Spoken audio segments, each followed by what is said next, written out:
আজকে 5ই আগস্ট 2025, এক বছর আগে এই দিনেই আমরা ফ্যাসিস্ট মুক্ত হয়েছিলাম।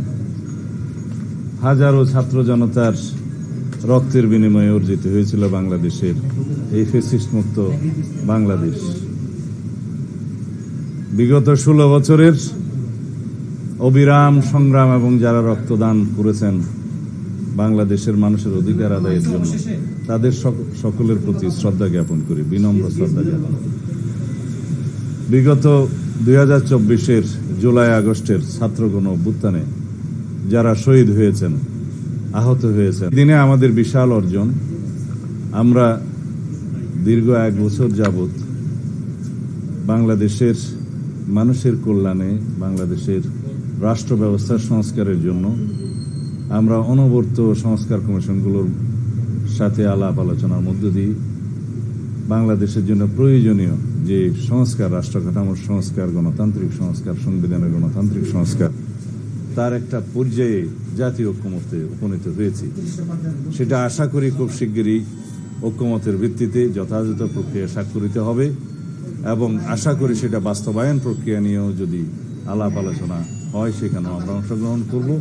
তার মধ্য দিয়ে জাতির যে ফ্যাসিবাদ বিরোধী জাতীয় ঐক্যমত্য প্রতিষ্ঠা হয়েছিল আগে, সেটাকে আমরা সমুন্নত রাখবো এবং এই ফ্যাসিবাদ বিরোধী জাতীয় ঐক্যকে আমরা শক্তিতে পরিণত করে এই জাতিকে এগিয়ে নিয়ে যাব এবং একটি শক্তিশালী গণতান্ত্রিক রাষ্ট্র, সমাজ এবং সরকার ব্যবস্থা প্রতিষ্ঠা করব ইনশাআল্লাহ।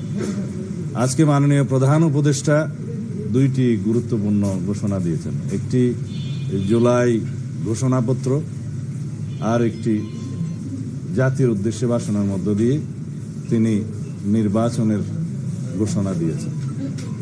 আমরা দুটোকেই স্বাগত জানাই। জুলাই ঘোষণাপত্রের যে সমস্ত ঘোষণা, তাকে রাষ্ট্রীয়ভাবে এবং সাংবিধানিকভাবে স্বীকৃতি দেওয়ার জন্য আমরা প্রতিশ্রুতিবদ্ধ এবং যথাযোগ্য জায়গায় সংবিধানে সেটা স্থাপন করা হবে, সেই প্রতিশ্রুতি আমরা আগেও দিয়েছিলাম। এবং জুলাইয়ের যোদ্ধাদের, জুলাই শহীদদের, ছাত্রগণ অভ্যুত্থানের যারা শহীদ হয়েছেন, তাদেরকে জাতীয় বীরের মর্যাদা দেওয়াটা সমুচিত হয়েছে, সেটা আমাদের প্রাণের দাবি। এবং রাষ্ট্রীয়ভাবে সহযোগিতার প্রতিশ্রুতি তিনি যেমন দিয়েছেন, সারা জাতি দিয়েছে, আমরাও দিচ্ছি। আগামী দিনে আমাদের নির্বাচনে মানুষের ভোটাধিকার প্রয়োগের জন্য যে পরিবেশ সৃষ্টির জন্য মাননীয় প্রধান উপদেষ্টা যে সমস্ত পরামর্শ দিয়েছেন, সেটা অবশ্যই প্রণিধানযোগ্য। তিনি ঘোষণা দিয়েছেন নির্বাচন কমিশনের কাছে তিনি চিঠি পাঠাবেন আগামী 2026-এর ফেব্রুয়ারির প্রথমার্ধে, রমজান শুরু হওয়ার আগে নির্বাচন অনুষ্ঠানের জন্য নির্বাচন কমিশন যথাযথ ব্যবস্থা নেবেন। অবশ্যই নির্বাচন কমিশন তফসিল ঘোষণা করবেন যথাসময়ে, কিন্তু মাননীয় প্রধান উপদেষ্টা আজকে যে নির্দেশনা দিয়েছেন তার ভাষণের মধ্য দিয়ে এবং চিঠি প্রদান করবেন নির্বাচন কমিশনকে যা বলেছেন, সেই ঘোষণার জন্য আমরা সবাই অপেক্ষা করছিলাম এবং সারা জাতি অপেক্ষা করছিল। এর মধ্য দিয়ে বাংলাদেশে যে নির্বাচন অনুষ্ঠান নিয়ে যে একটি দুদুল্যমানতা ছিল বলে অনেকে মনে করছিলেন, তাদের মধ্যে সেই দুদুল্যমানতাটা রইল না এবং সারা জাতি একটি নির্বাচনমুখী পরিবেশের মধ্য দিয়ে যাবে এবং সেই নির্বাচনের আবহ সৃষ্টি হবে।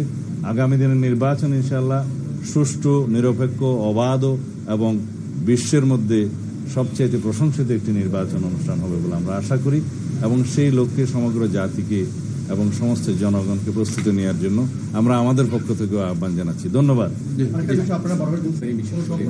আমরা মনে করি এই ঘোষণার মধ্য দিয়ে রাষ্ট্রে রাজনৈতিক স্থিতিশীলতা আরো বেশি প্রতিষ্ঠিত হবে এবং কোন রকমের কোনো অনিশ্চিত পরিবেশ বা ব্যবসা বাণিজ্য বিনিয়োগে আর থাকবে না।